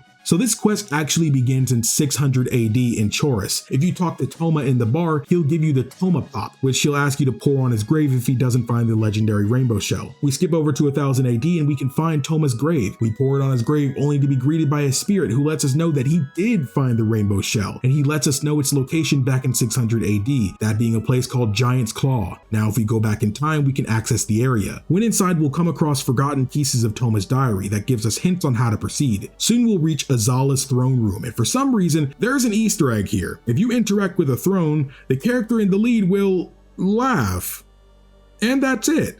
It's honestly a bit more creepy than it is weird. There's no context to this. Maybe I just don't get it, I guess. But yeah, we realize that this place is the old Tyranno lair just millions of years later. Honestly, the place doesn't look as bad as you think it would. Surreal moments like that always kind of hit heavy to me, where yes, this is the Tyranno lair. While it looks different, it's the same place. We were here millions and millions of years ago. And yeah, I know duh, it's time travel, but you gotta understand the weight of time travel when it's shown and not spelled out for you. It hits me really hard. But continuing on, after falling into pits, fighting monsters, and hitting switches, we'll have to fight a familiar adversary, the Rust Tyranno. I'm surprised this thing even works millions of years later, but this thing isn't much different than before. Though I will say it's a bit tougher now. After he's done, just push forward to find the rainbow shell. Unfortunately, it's too heavy for us to carry, so thankfully we recruit the King of Guardia for help, and we agree to keep it with him at the castle as a family heirloom. Now when we go back to 1000 AD, we head into the castle and make it to the courtroom where the king is on trial for selling off the royal treasures. After barging in his defense, we have to find proof the rainbow shell is still here in order to save him. So we head down into the castle basement, fight off the monsters, and take a shard of the rainbow shell with us. On our way back, we're denied entry, so we take matters into our own hands, and Marl jumps through the window in one of the most dramatic moments in the game. I love this moment so much. It's a good thing we came when we did too, because the king was about to be found guilty, but we reveal we've got a shard of the rainbow shell and the rest is still in the basement. So the Chancellor's scheme is revealed. With nothing left to hide, he reveals himself as Yakra the 13th, a descendant of the one we defeated in 600 AD, trying to avenge his ancestor. This fight is tougher than his ancestors. He even has a move that'll inflict us with chaos, so that can be pretty dangerous. He can do nearly 400 damage in a single attack too, so don't take things lightly. Keep yourself topped off on HP whenever possible, because he has a desperation move that can potentially one-shot the team if we're not at full HP. I went ahead and used whatever powerful spell I could throw at him after he do this just to maximize damage output. Even just before he dies, make sure everyone has more than 300 HP remaining, since on death he'll attack for that much and it would really suck to die at that moment of all moments. In the end, he's defeated and we have a heartfelt moment between Marl and her father, where they both admit to their shortcomings as a family and they want to be honest with each other and tell each other everything from now on. She wants to go to him for advice, tell him about Crono, ask about her mother. This makes him finally understand what his wife's dying words meant. Someday when Nadia's older, she'll bring someone she loves to meet you. Welcome the two of them with open arms. I'm not really sure how he could misunderstand that, but anyways, after they reminisce on Marl's time as a child and the happiness her mother felt as she passed on, having faith her family would be okay, now Marl has official permission to leave the castle as she pleases, as long as she's careful. Melchior then comes in as if on cue to offer to make us some armor with the rainbow shell, so we head after him to do so. But what's cool here is that you can actually head to the kitchen for a free heal, but the meal you get is the Crono special, a meal made in honor of a hero of old during the war against Magus. That's That's really freaking cool, dude. It's crazy that even little stuff like this is missable. It adds so much more to the world building of the game. It feels like everything we do in any time period affects something, even if it's something small like this. Before heading to Melchior, we grab the key on the courtroom floor and use it to free the real Chancellor, who just like his ancestor was hidden away, replaced by a fiend. Some things never change. But meeting with Melchior, we have a choice to make. You can get the prism dress or 3 prism helms and the prism specs, which all do different things. But yeah, just pick whatever you think is best for you, and then the moral quest line is complete, finishing all the character quests in the game. So with that being said, it's time to take on the Black Omen, confront Queen Zeal, and defeat Lavos once and for all. So the approach to defeating Lavos can actually be done in different ways, and these different approaches also can lead to a variety of different endings. Usually they won't differ too much if you've decided to beat the game at this point. Most different endings come from beating Lavos at different parts of the story, but again, we'll come back to that. So the main ways to go about taking on Lavos now is going to the end of time, using the bucket that takes you to 1999 on the day of Lavos, or you can go to any select time period and board the Black Omen that's been plaguing the skies, which would require you to get through Zeal in order to even take on Lavos. The last way is to use the Epic and crash the machine into Lavos. There's no direct wrong way to go about this, and they all have different benefits. Like crashing the Epic would allow us to skip the entire first phase of the fight, while using the bucket portal will let us skip fighting Queen Zeal. However, New Game Plus only activates if you beat the Black Omen traditionally, so keep that in mind if you care about that sort of thing, especially if you're interested in seeing those other endings. Personally, I always go with taking on the Black Omen. I feel it serves as a good way to get some final levels in before the final boss, and it puts a wrap on the story of Magus and his family. Magus's character quest always felt a little off to me. You'd think his loose ends would revolve around, his psychopath of a mother terrorizing the skies throughout time, not Ozzy living, so it only feels right to end things regarding her.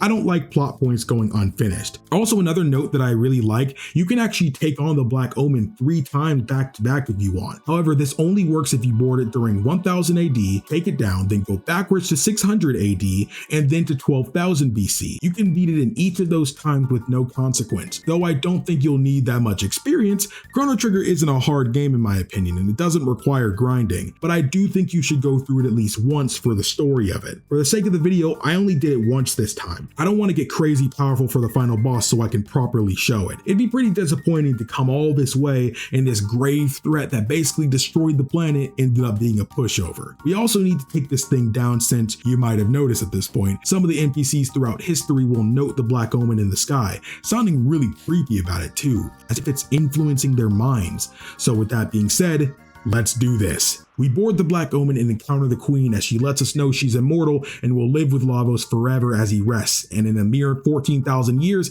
he'll destroy the world. This part is a bit different depending on when you're taking it down. This obviously shows I'm doing this in 12,000 BC. It's fitting in my opinion because I can't sit by and let her enjoy this time with Lavos. If she's going down, I want to take her down before she gets to enjoy years of this. So afterwards, she summons the Mega Mutant to take care of us. This isn't too bad of a fight, to be honest. It may not have any weaknesses, but it doesn't resist anything, thankfully. This fight is much easier when you've got a good bit of levels. My team is about mid 40s levels, so it's not too bad, honestly. This, in a way, is a test fight. If you can't handle this boss, then you should go do the character quest first. They'll give you plenty of levels and great story moments too. The main annoying thing about this fight is that it casts chaos constantly, which is definitely the most annoying status effect in the whole game. Thankfully, there are some armor sets in the game that can protect you against this, but I didn't have it for all 3 party members. But at whatever pace you can, take out the top half, then the bottom half, and that fight will end soon enough. Marching onward, the enemies here are no joke. Do not hold back. They can absorb magic and overall be a major pain. Do what you can to beat them as the encounters happen. Get all the chests as you find them,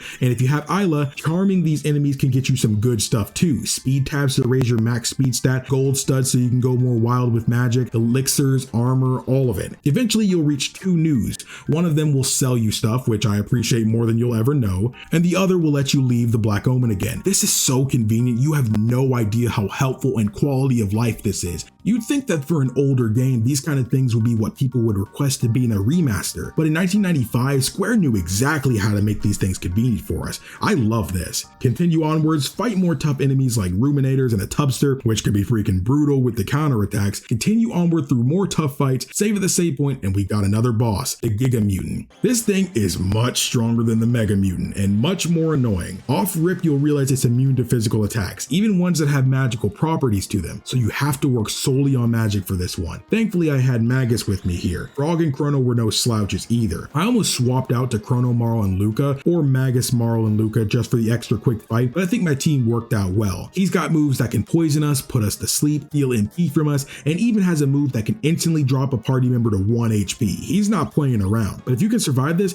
maybe have armor on to defend against these status effects and have someone quick to heal like Frog, this shouldn't take too long. So I definitely use a shelter after this at the save point, then continue on. We'll fight some enemies and head up another elevator, and before you know it, the next fight is here, the Terra Mutant. I'm starting to get annoyed by how many of these things there are, though thankfully this is the last mutant boss, so let's do this. In this fight, the top half takes HP from the bottom half. It sounds like a good thing, but it's got 20,000 HP, so it's not too big of an issue for the thing. What's worse is the bottom absorbs magic, and it counters with the brutal Life Shaver attack if you hit it with a physical attack, and the top half highly resists them. It's like they really wanted you to get annoyed here. Though there is a way to beat it quickly, I don't usually like to do this, but this one is annoying and we've got a bit of a road ahead of us, so I just spam my strongest magic attack. Yes, it would heal the bottom every time, but once the top tapped out, you start to realize something. While the bottom absorbs magic, that doesn't mean it's not getting hit with some damage. I think this is poorly telegraphed, if I'm honest, because you can see I'm still hitting it with magic and it still eventually dies. But if I didn't know this already, that would confuse a first-time player, you know? But anyways, moving on, there's another boss fight, the Lavo Spawn. We fought one of these things before, and while it's much more powerful now, we can avoid the worst of it if we just approach it the right way. Do not attack the shell, because it will hurt you real bad. Just target the head and lay on the pain like we did in the past, and it'll eventually die. These kind of fights are all about the approach. It'll be as hard or as easy as you make it. I like this approach to boss design a lot, but after this we gotta deal with these wall panel enemies we already dealt with here, so honestly just turn on auto battle and it'll end before you know it. Save, and it's time to confront Zeal. It should be obvious at this point, but I brought Magus here with me. There's some unique dialogue here if you do bring him, and it even alters the theme later into the fight. I brought Crono because he's crazy fast, he hits hard, and his magic does not play around. And Frog because he's got strong physical attacks with his Masamune and has some great heals because she's gonna try to scare us right off the bat. Queen Zeal spouts some more nonsense trying to justify taking us down and how omnipotent Lavos is, so the fight begins. This fight has 3 phases. In the first phase, the very first thing she'll do is use her halation move to knock everyone down to 1 HP. Immediately healing should be prioritized because if not, obviously someone's gonna die. This phase isn't too hard. Just heal if she knocks us crazy low and use our powerful move. Physical if possible, just so we can save some MP for later. This phase wants to make you panic. When you panic, you make mistakes. And I like that they approach things this way, but it's not enough to shake me. After this, she attempts to feed us to the Mammon Machine. Next phase, no heals in between. Let's go. This one's got a lot of health, 18,000. It'll primarily attack individual party members for about 150 damage. The main gimmick of this fight is that it has buffs it uses. It can make it where if you attack with physical attacks, it'll increase its defense, and if you hit it with magic, it'll raise its attack power. This is a big reason I wanted Frog, because just like we discovered a while back, the Masamune can cancel out this kind of thing, so it makes the fight immensely easier to deal with. I made sure that when it would buff itself, I'd regular attack with Frog to undo its buff. Being able to balance this is the tech of the battle. If you don't periodically take out the buffs, this will take forever, and it'll be way easier for you to slip up and die eventually. Even if it releases the stored energy, by now we should be tough enough to not die from it. Once this fight is over, we've got one more to deal with. Zeal is getting frustrated that we keep pushing her back. This is when Magus speaks up, calling her out on her delusions and that she's been deceived, but at the very least she deserves mercy, so he'll carry it out. This part hits harder because, you know,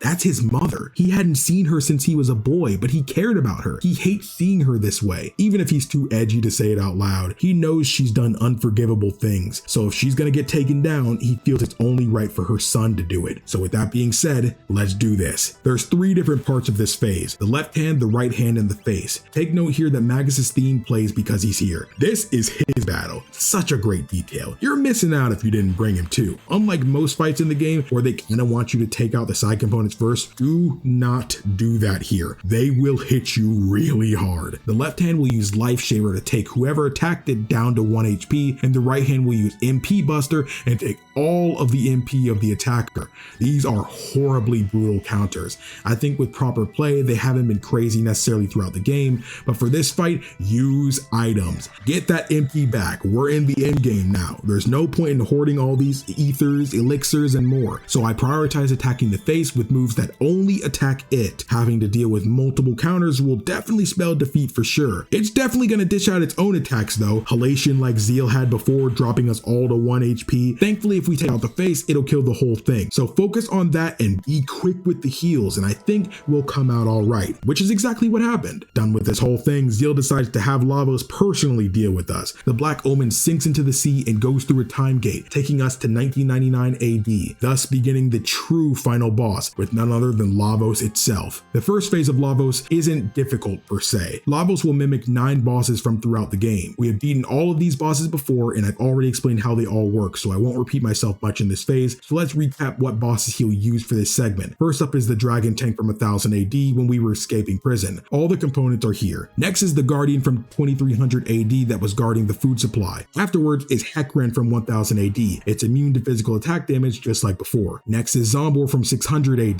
The top and bottom absorb different elements, and it casts MP Buster on defeat, so caution when beginning the next phase is important. Afterwards is Masamune. We'll need Crono's Wind Slash to dissipate the winds. Nizbel is up next, but as long as we weaken him with lightning before going in with the pain, this will be quick. After him is Magus, who is immune to all magic except for the element that he's cast. I've made sure to keep in mind that Masamune can lower his magic defense. After Magus is Azala and the Black Tyranno. Take out the side component representing Azala, then target the main body representing the Black Tyranno. Lastly is Giga Gaia, where we take out the hands, then target the center. These fights are basically all as difficult as their originals too, which helps out a lot with around half of these since they go down pretty quick at this point. You also get to heal in between each phase, which is crazy generous, but I guess doing 9 boss fights back to back with no healing would feel really unfair and annoying because it'd just be artificial difficulty at that point, and no one likes that. I kept Magus with me because he's got all elemental types with him. The main thing to think about is our MP, but again, at this point, we should have tons of items to help with that, and if not, then there's surely chests we never opened or shops we could have gone to. But thankfully, I planned ahead of time and did my best to be thorough. Phase 2 of Lavos is much easier than the first in my opinion, as we fought a harder version of this before. He'll do his Destruction Rains from the Heavens move, which can do some damage, but the main annoyance of this fight is him afflicting us with chaos. Because of how this fight is though, he can even dish out 400 damage at a time, so if you're not careful, you really could lose here. Hit him with everything you've got while being cautious, because again, he can dish out crazy damage, and if you're not full HP when he does, then you could die really unexpectedly if you get carried away. Eventually though, we beat him, but it turns out this was just his outer shell. The true Lavos lives within, so further in we go. Inside there's a save point. A shelter sounds great right now, by the way, and a time portal so we can leave and come back whenever you want. This is just going above and beyond. You can call it pure kindness, while some may call it mercy, so let's find out which it is. This is Lavos' second form. I like how it begins with everyone steeling themselves for the ultimate battle they fought so hard to get to. It feels very human. It shows they're nervous yet determined. Good character moments even at the end here. But anyways, this fight can be a bit tricky. The first and foremost goal of ours should be to simultaneously take out his arms. This is difficult to do because the left arm has 4,000 more HP than the right, so a bit of wailing on that one and then some strong double and triple text should be able to do it.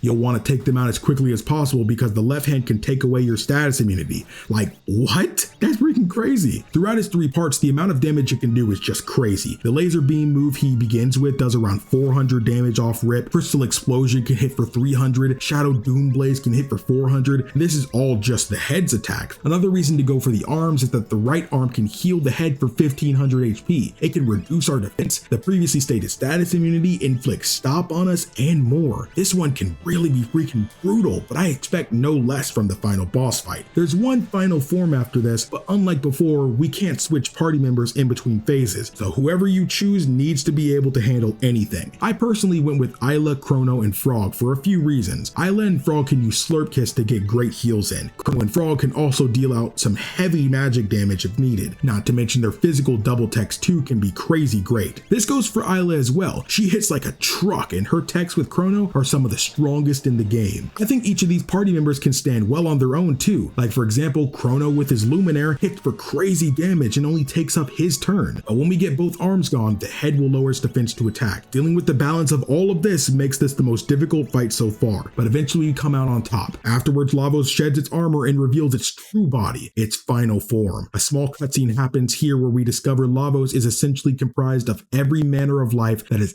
ever lived on this planet. Our heroes steel themselves one final time to protect their homes, their loved ones, everything we've done, every action we've taken, every step we've made. All of it has led to us being here right now, with a chance of giving everyone on Earth a chance to live, a chance to have a future, so no one else has to experience the dead and desolate future they saw. Everyone can have the life they were meant to have and live it how they wished. This is for all of them. There's no turning back now. It's time to end this. This is the hardest fight in the game.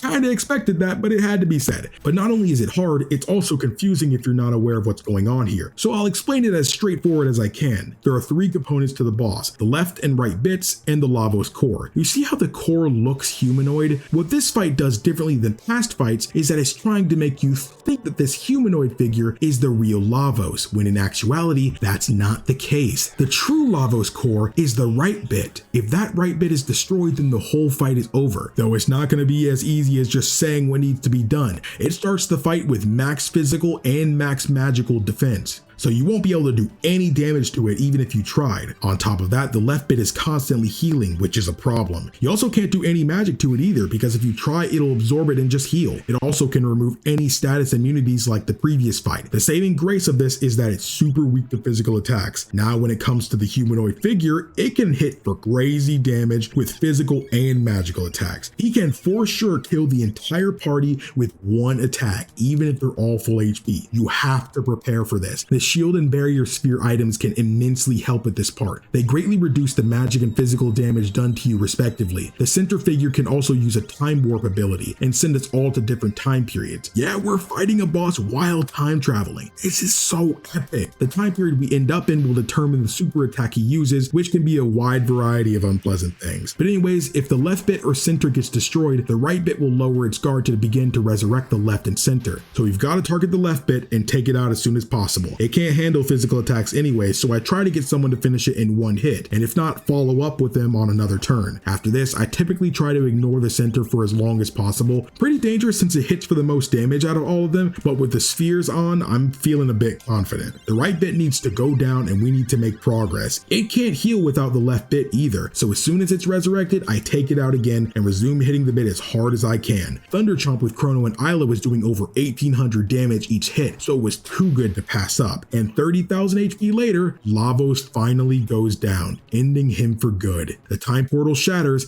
and all fades out. Afterwards, we're woken up by a soldier demanding us to get up so our execution can be carried out. We get to the castle where Marl begs her father to reconsider since he's done nothing wrong. It turns out he knows of their time traveling endeavors to save the future. Out of hiding comes Doan, Marl's descendant from 2300 AD, her ancestors King Guardia the 21st and Kino, who all speak of the life-changing aid that Crono and his friends provided them. Then out comes Lucca, who orchestrated this whole thing. The king decides to throw a parade in celebration of the heroes who saved our future. Now we get to enjoy a nice peaceful festival with Marl once again, and you can see the fruits of your labor. Lucca's mother is happy and healthy, standing on her own 2 feet, spending time with her husband. Crono's mother does not understand anything that's gone on, but she wishes he'd come around the house a bit more. Mothers will be mothers after all. Melchior reflects on his career as a smith and thinks with the newfound peaceful days ahead, maybe it's time to finally retire. We then make our way where all this started, Lucca's telepod, where all our main cast awaits us. Portal already open, the gates are growing weaker with Lavos defeated, so they've all gotta go before it closes on them. As much as they'd like to stay, they play important roles in their time. Ayla and Kino create Guardia itself and need to be in place for their descendants to continue to build the kingdom into where we're standing today. I love how Marl tells Kino to make sure they have strong kids or else she'll be in trouble, being their descendants and all. Then Kino says it's fine because Ayla has much energy. Then Marl just stands there for a second, processing that, and then she asks him what did he mean by that. Then Ayla chews him out for her and they head through the portal. I love this so much, man. It's a pretty wild thing to imply, especially for an SNES game, but it's so in line with these characters and I love them dearly. Then they kind of just reflect that literally all the humans here may have descended from them. Well, it's the king and Glenn's turn now. He's never been big on goodbyes. Best kept brief, he feels. Marl gives him a kiss on the cheek knowing words are kind of overrated. Next is Doan and Robo. This one kind of hurts because Lucca isn't saying goodbye to Robo, which means she realized what this meant. Now that the future will never be ruined, he may not even exist back there anymore. Robo assures her her that the future has a place for him, but that just makes her angry since she knows he's just pretending to not be sad. But that's just another lesson he learned from her. Sometimes you need to consider how others feel above your own. If they're sad, you need to be a strong pillar for them. Robo is obviously sad, but he needs to be strong in the face of possible erasure for her sake. Robo kind of starts crying oil here to lighten the mood, and he steps through the portal. The remaining three reflect on the talk they had at the campfire about the entity likely finally being at rest. They then start to discuss if they should dismantle the epic, but with the worst possible timing, Crono's cat got loose and escaped into the portal with Crono's mom following after it, and that's when the gate closes for good. But I guess this just means they get to go on another adventure through time since they still have the epic. Afterwards, the king wants to put up a brand new bell in the square, Nadia's bell, so it can ring throughout the future. But everyone ditches him with fireworks ensuing. We then cut to the sky where our heroes with the epic are flying throughout the night sky, soaring over the kingdom they've worked so hard to save. As the credits roll, we flash to see the epic soaring throughout time, where it seems all of our friends are safe and sound. After the credits, we finally get scenes of Crono and Marl getting married, with the kingdom cheering in celebration. Ayla and Kino officially getting married too, or at least inventing the concept of wedding rings, I guess. And Frog as a human once again being officially knighted now. The last scene shows a 3-foot-tall prototype Robo made by Lucca walking together with her as they stumble across a baby who Lucca takes and decides to take care of, thus ending Chrono Trigger. Man, what a game. Playing this again was an incredible experience, yeah, but this is my very first time having sat down for weeks and weeks on end to fully put my complete thoughts, my feelings, my love for this game onto paper. It's never felt enough to go on a 20-minute tangent on live stream to talk about the game, or even that old half-an-hour video I did some years ago where I only mentioned 5% of what makes the game so incredible. Recently, I discovered the problem I had with video making was that I was making these videos for others, but I've discovered that I don't want to do that anymore, because with that comes limitations and a sense of direction I don't want to go through. If I love something, I want to explain exactly why I love it in excruciating detail. Not enough to be annoying, but I want to be able to look back at these videos and remind myself of everything that's so phenomenal about these games I care about. But it's a little too early to close things off here. There's one more thing we've got to cover, the additional endings. There are 13 endings in Chrono Trigger, including the true ending I've explained already. So I want to quickly cover all the different ones. Most aren't anything crazy, but a few I think deserve a moment of recognition. So the first two, I'll explain them as best as possible. The ending we got is called Beyond Time, but there are technically 4 versions of that ending. We had 2 major choices during this route, to either kill Magus or not, or to crash the epic or not. We got the first of 4 versions having Magus with us and having the epic after killing Lavos. There are other versions where we spared Magus but crashed the epic, another where we killed Magus but kept the epic, and the final where we killed Magus and destroyed the epic. They're all variations of basically the same thing. The second ending is called Reunion. It's the ending where we defeat Lavos without reviving Crono. This isn't too different from before. We still have the fair and everything, but without Crono there. The team basically comes up with a plan to have Gaspar help in reviving him, so in a way they reenact the saving Crono quest just through the cutscene. There's a few variations, but they're not too different like before. The third ending is called the Dream Project. You get this ending by defeating Lavos during the Ocean Palace segment or on a New Game Plus file at the beginning of the game. Instead of going to the left telepod, you go to the right telepod, taking you right to Lavos. If you can manage to solo him here, then this is the ending you'll get. It's so cool. You get to meet the programmers of the game where they thank you for playing and doing this crazy challenge. This is seriously cool, man. The fourth ending is called the Successor of Guardia. This one is as creepy as it is funny. You get this one by defeating Lavos after saving Queen Lean and Marl, but before visiting the end of time. When we get back to 1000 AD, everyone is acting kind of strange. They all look normal, but they're talking as if we're not human. We make it to the castle only for it to be revealed they aren't human. In a turn of events, Frog marries Queen Lean? I don't know how that happened. I mean, I guess there was a moment of it seeming like they had feelings for each other early in the game, but she's married to the king and she ends up with his child. Well, not anymore. Now Marl is Frog's descendant. I don't know how this works, how a human and a frog had a kid, but seeing Marl scream because of how they changed time is hilarious to me. She does not want to be a frog. The fifth ending is called Good Night. This one is what you'll get if you defeat Lavos after visiting the end of time, but before returning to the Middle Ages. This was one of the blah, whatever endings, a Nu, a Frog, and a Kiwala will come and play on screen. The 6th ending is called the Legendary Hero. You have to defeat Lavos after getting to 600 AD, but before getting the Hero's Badge from Tata. A lot of this one does not make sense to me, especially the Robos and Atropos parts. I see Lean's Bell is now in a robotic society, so what? Robots took over the world, and that's the square just in this new world? Then it cuts to Tata being honored as the hero, then he runs off to go fight Magus on his own, which looks like it's not gonna go well, until he gets to the throne and finds us?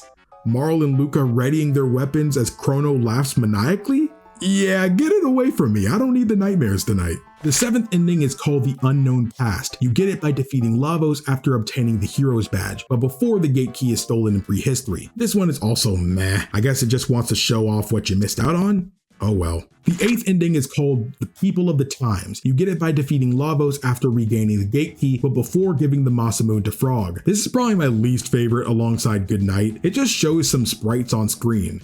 That's literally it. Next, the 9th ending is called The Oath. You get it by defeating Lavos after giving the Masamune to Frog, but before facing Magus. You'll start out at Lucca's house with her fixing Robo, and Frog will go to Magus's castle to take care of some unfinished business. You'll go through each of Magus's henchmen leading up to a final battle with Magus, taking place over the credits. The winner is left ambiguous, with the mysterious figure able to be interpreted as Frog in human form again, or Magus standing triumphant. The 10th ending is called Dino Age. You get it by defeating Lavos after facing Magus, but before facing Azala. In this ending, the past has changed so much now that the Reptites won the war against humans, so all the characters are just Reptites now, besides our hero, the Green Ambler. This one freaked me out bad when I first saw it. It's just so freaking casual. It's like a jump scare or something. Again, get me out of here. The 11th ending is called What the Prophet Seeks. You get it by defeating Lavos after facing Azala, but before Schala opens the sealed door. This ending basically just implies that Magus can continue his goal of facing Lavos in 12,000 BC, but this time without us interfering. But I'm pretty sure we know how that's gonna end. The 12th ending is called the Slideshow. You get it by defeating Lavos after Schala opens up the door to the Ocean Palace, but before charging up Marl's pendant. This is the famous ending where Marl and Lucca are enjoying their time commentating a slideshow where they rate all the male characters based on their dateability. I am not joking, this is actually what happens in this ending. I lost my crap, dude. What's even better is that Crono actually talks in this ending. He chews them out for doing all this stuff and tells them they should be heading back to 1000 AD. This proves he's not a mute, okay guys? The final 13th ending is called the Lavos ending. You get it by losing against Lavos at any time. I talked about this a bit earlier in the video, but yeah, you see a closer look at the people in 1999 when Lavos was emerging, ending with the scream of Lavos and the ominous message that says, in the end, the future refused to change. This scared me, man. I'm a grown man and this scared me. This kind of thing just creeps me out. I don't like stuff like this. But yeah, that's all the endings.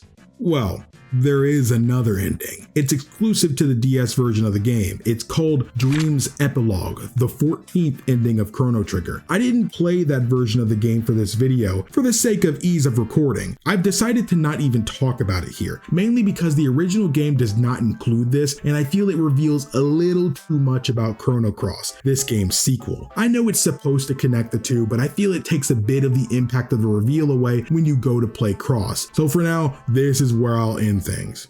Alright, with that, I've covered Chrono Trigger to an exhaustive degree. I feel this is the first time I've felt that feeling of I could talk about this for hours and then actually go and do it in a more professional sense. I don't know how long this will be in the end, but I took the time to completely plan out everything I thought, everything I felt, give my thoughts on every boss, the music that happens during the game, and how it really elevates the emotion. I tried not to go too overboard for everything, but this retrospective should properly show why I love this game, why millions love this game, and if you haven't tried it already, why you will too. Thank you all for watching. Next up after this, we'll be tackling Rechain of Memories, the first sequel to Kingdom Hearts. I streamed through the entire thing in fact already, and you all gave me some pretty huge insight into how the community feels about how Square approached this title. It'll be a while before I decide to cover Chrono Cross. I'm not exactly going to do marathons of game franchises on this channel unless I particularly just feel like it. But if you enjoyed this video, I guarantee you'll not only like the last one if you haven't seen it yet, but you'll also love the next one. If you want to join me on my adventures through these games, I'm live 4 to 5 times a week, usually around 3 p.m. Eastern, trying to stream a bit earlier these days, but I'm still testing things out. If you want to be notified when the streams happen and when new videos go up, subscribe to the the channel and hit the bell icon. It'll really help you out. If you want to help me in making more of these longer styled videos like this one, you can support me on Patreon for as low as $1 a month. Thank you all so much for watching. My name is KingdomAce, and remember everyone to play some games, have some fun, and enjoy your day today.